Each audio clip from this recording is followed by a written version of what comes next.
C'est la reprise du championnat avec le deuxième tour de la Bet Center League avec pour commencer l'année 2023 une très belle affiche entre le Futsal Team Charleroi et Herentals, le troisième qui a accueilli le quatrième du championnat, deux concurrents directs pour les playoffs et donc l'occasion pourquoi pas d'aller faire une bonne opération et de mettre un concurrent à 6 points. C'était l'objectif pour Charleroi qui va prendre la direction des opérations avec quelques possibilités, notamment ce poteau pour Marvin Ghislandi et le but d'ouverture qui va finalement tomber avec Atsouli qui vient donner l'avantage aux Blues. Le seul but de cette première mi-temps, très serré, très tactique, très peu d'occasions.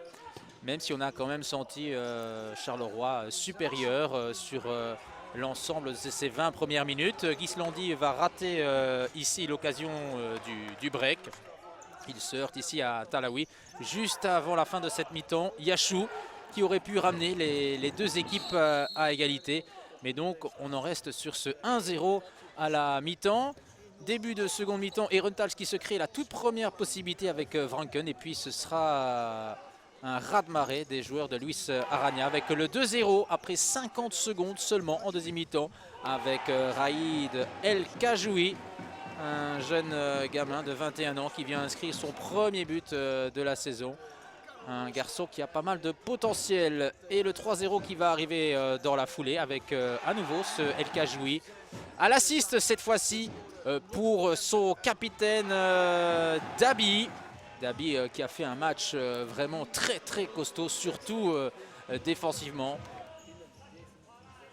Et le 4-0 qui va arriver dans la foulée aussi avec Wilde qui vient inscrire son petit but, son 16e but de la compétition.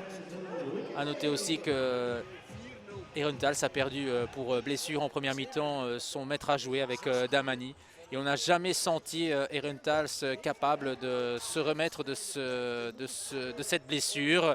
Il y aura cette situation confuse après ce 4-0. Herentals qui va pousser pour arriver à marquer quand même un petit but dans ce match. Et le but de l'espoir va finalement intervenir à 6:37 du terme avec Bourri, le 4-1 pour la forme, car on sentait évidemment à ce moment-là que Charleroi avait la main mise sur la rencontre, le but de l'honneur et Charleroi qui va enchaîner directement et asseoir son succès avec Ghislandi qui vient servir Atsouli pour le 5-1. Herentals qui était en power play, qui prenait tous les risques.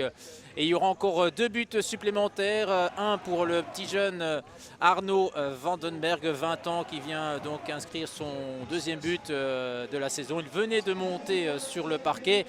Et puis il y aura encore ce but de Ghislandi pour sceller le score définitif de cette partie.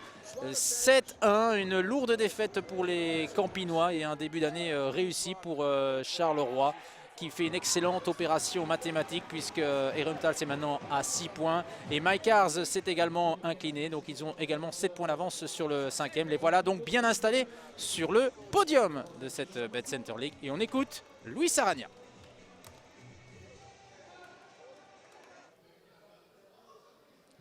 Voilà, Luis Arana, eh bien 2023 commence très bien. Une victoire en quart de finale de la Coupe et un succès contre un concurrent direct pour les playoffs. Que dire de plus? Oui, on ne peut pas demander de plus, c'est vrai. Et bien sûr qu'on ne doit pas se contenter, on ne doit pas se satisfaire de ce qu'on a. Les joueurs, ils ont le mérite de devoir faire leur boulot. On savait bien qu'en cas de défaite ici aujourd'hui, ça allait être un peu chaud pour nous. Pourquoi? Parce qu'ils allaient coller. Et il y a des équipes derrière et qui les placent, ils sont chers.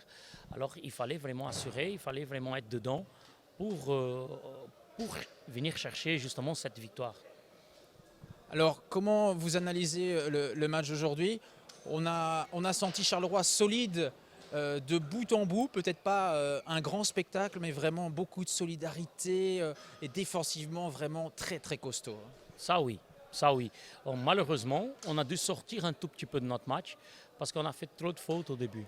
Et ça nous a enlevé un tout petit peu notre caractéristique de presser, vraiment presser, d'être vite vers le ballon.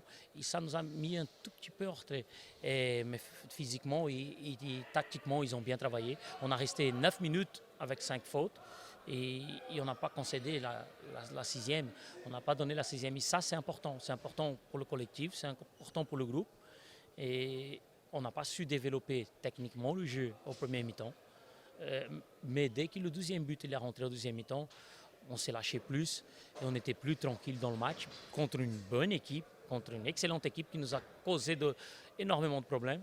Et il nous a forcé vraiment d'être justement solidaires en défense et d'être dedans tout le temps, quoi. Malgré ça, on sent quand même du côté des Runtals, la blessure de Dahmani a fait beaucoup de mal. Oui. C'est un joueur qui nous a causé beaucoup de problèmes au premier tour. Et il est rapide, il frappe bien. On ne souhaite jamais ça pour personne. Une blessure pour aucun athlète. J'espère qu'il va se rétablir vite et qu'il puisse retourner sur le parquet, quoi. Alors d'un point de vue purement mathématique, ce soir c'est vraiment la toute bonne opération. Ce soir, Runtals est à 6 points. Et Mike Cars qui a perdu à Celt, ça fait 7 points d'avance. Donc vous vous installez bien confortablement sur ce podium pour le moment. Le résultat de Mike Cars, je ne savais pas encore. Voilà, ils ont perdu à Celt. Et oui, pour nous, c'était excellent. C'est excellent. On savait qu'on avait besoin de cette victoire. On va chercher de le faire mieux, de jouer à chaque match, d'essayer de donner un peu plus à chaque match. Et le groupe, il a compris ça. Le groupe, il est là, il est solidaire, il a envie de réussir. Ils ont le mérite. Ils ont le mérite. Mon travail ici, c'est vraiment ne pas déranger leur talent. C'est vraiment de le cadrer un tout petit peu, ne pas déranger leur talent. Et ça, ils ont compris. Ils sont en train de bien chercher. Mais justement, il ne faut pas avoir la sensation d'avoir le ventre rempli, parce que le ventre, il n'est pas rempli. Et il y a beaucoup de matchs encore et on ne doit pas dormir, quoi. Enfin, dernière question, la semaine prochaine, il y a le choc entre Anderlecht et l'Antwerp, le premier contre le deuxième. À votre avis, est-ce que l'Antwerp est capable d'aller chercher quelque chose du côté de Rosdal? Écoute, on sait tous que pour les accrocher, vraiment, il faut un match presque parfait. On le sait. Mais l'équipe d'Anvers, elle est là. C'est une très forte équipe. Ils sont deuxième du championnat. Ils ont déjà fait un nul. Ils ont déjà enlevé 2 points d'Anderlecht au premier tour. Ils doivent croire. Si on rentre sur le terrain avec l'idée que ça va être impossible, c'est mieux de ne pas rentrer. Alors, moi, je pense que tout est possible. C'est le football, c'est le futsal. Tout est possible, quoi. Voilà. Merci pour le message d'encouragement à vos rivaux quand même, hein. Bonne année encore. Bonne année et je souhaite le meilleur, beaucoup de santé à vous tous et que tout se passe bien. C'est le plus important. Merci Luis Aragna. Merci à vous.